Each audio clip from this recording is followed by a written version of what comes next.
Hi guys, I'm Kristina and welcome to Life Channel. I live off grid and I recently relocated from the city to the country to be with my now husband. I've discovered so many different things about this awesome way of living. Things that I want to share with you, people that I've met that I want to share with you, and some really fun surprises you wouldn't think of. So, stick with me as I go on this journey. Hey guys, it's Kristina. Welcome back to Life Channel and subscribe to Life. As promised, this month we're talking about off-grid, what brought a lot of the people off-grid to off-grid, what they love about it, how they ended up here, and what they see as the future of off-grid. I found it really fascinating, and so of course I'm going to start with myself.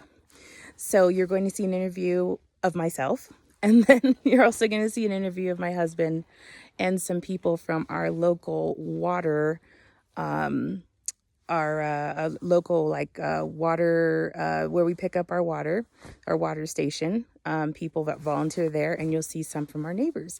So we're going to start off with my husband, and he's going to fill you in on some things. So here we go.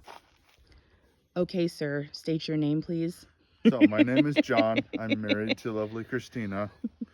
I've lived in this beautiful area for about 25 years. And I love the off-grid lifestyle because it gives you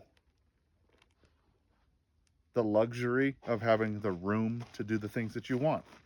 You're responsible for your own things, which means that if something goes wrong, it's your own fault. It gives you your, problem-solving exercise. And it allows you to build exactly the lifestyle you want with exactly the level of impact and reusability and sustainability that you desire and want to improve on and stuff. So I enjoy having my own power, my own water, and everything handled.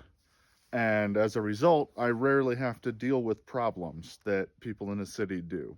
I don't have to deal with power outages or water shortages unless I get lazy and screw it up myself. So that's why I like the lifestyle.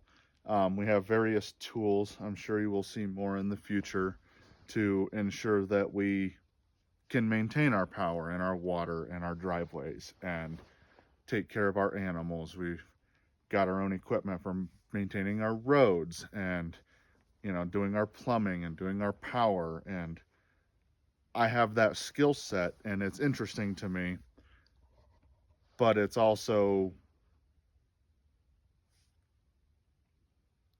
words. I'm not sure what the word is here. The words. It's one of those things, right? Don't you feel like there's something deep inside of you when it comes to the freedom of the experience that's hard to kind of say.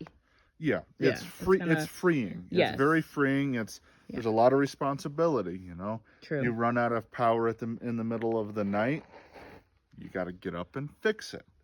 But if you know what you're doing and you take your time and do it right, you don't run out of the power in the middle of the night. And I've had fewer power outages in the last 25 years than anybody I know because I don't rely on other people to fix and maintain my power supply. I do it myself. Yeah, that is actually pretty cool. And this guy right here, oh, I'm sorry, he called me his wife. Yes.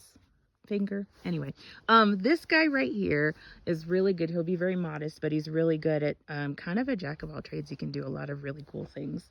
And he's teaching me a lot too, which is why I wanted to do this channel, because I'm learning and I'm showing you guys, and there's some things that I brought too, and you've been doing a bang up job, babe, even though he was doing it way before he met me. But what do you see the future of, like, for off grid? This is all new to me, but what do you think is going to happen, like, in the next 10 years for people who want to do this kind of thing? So when I first moved off grid, I was in high school. My dad bought the place, and we did it to be closer to our friends out on the reservation and stuff. And off grid was just where property was affordable.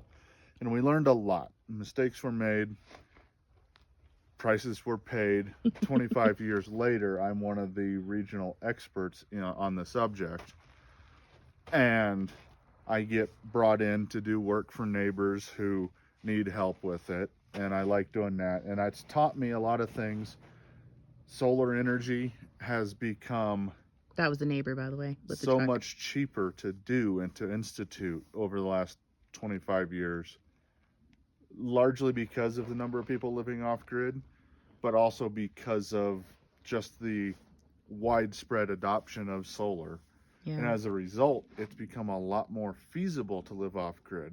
The price of a good solar power system has come down about 3/4 or more in that time, and the lifespan of them has gone up dramatically. Mm, Uh, Power efficiency has become a concern in other industries. So your washing machines, your refrigerators, and everything are now much more energy conscious, which means you can now have more of the luxuries that you want in a home while still being off grid and responsible for your own power and water needs.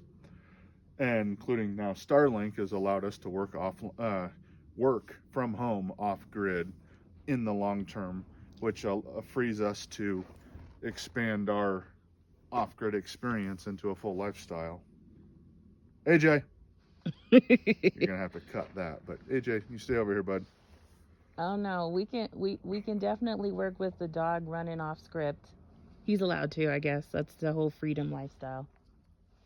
He's just over here, guys. He's brambling along. Now he's joining us slowly but surely. Okay, go ahead. I think I'm done with that thought. Next question. Okay. I mean, I think that was just it. I wanted you guys to kind of hear one of the whys for me. You'll hear more in my interview, but this was important because he's been here, he's lived here. He knows kind of the things that have been adjusted and maintained and learned and all of that in his process, his family's process, and for future people that want to do this. So thank you so much, babe. You're welcome. All right, so you guys just heard the man, the myth, the legend, my husband, John, give his take on why. I hope you guys found that informative. I hope it was helpful for you to hear. He's an ordinary guy. All right. He's been doing this for a while. It's a family tradition for him, really. And it's a lot of like hits and misses and mistakes and learnings that kind of got them to where they are and got them to a place where they know how to manage things and problem solve and feel confident in what they do. And I think that's all just so great and so relevant. And so I'm hoping and challenging and throwing the ball on to you guys. If you're interested in off grid, keep this channel handy, subscribe, like, and share. We're going to be talking more and more about not only my own experiences moving from the city to the country and off grid, but also, just about some of the things that I brought with me, some of the things that I already knew and how that fits into this lifestyle, and then all points in between. So, in the comments, let me know, have you guys ever dabbled in thinking about living off grid, and what are some of the questions you have? Maybe I can throw them to some of our people that we interview out here. All right, I hope you guys have an awesome week, and I'll see you next week. I hope you enjoy all the reels in between. They should be quite fun, just little experiences that I've had along the way. Bye.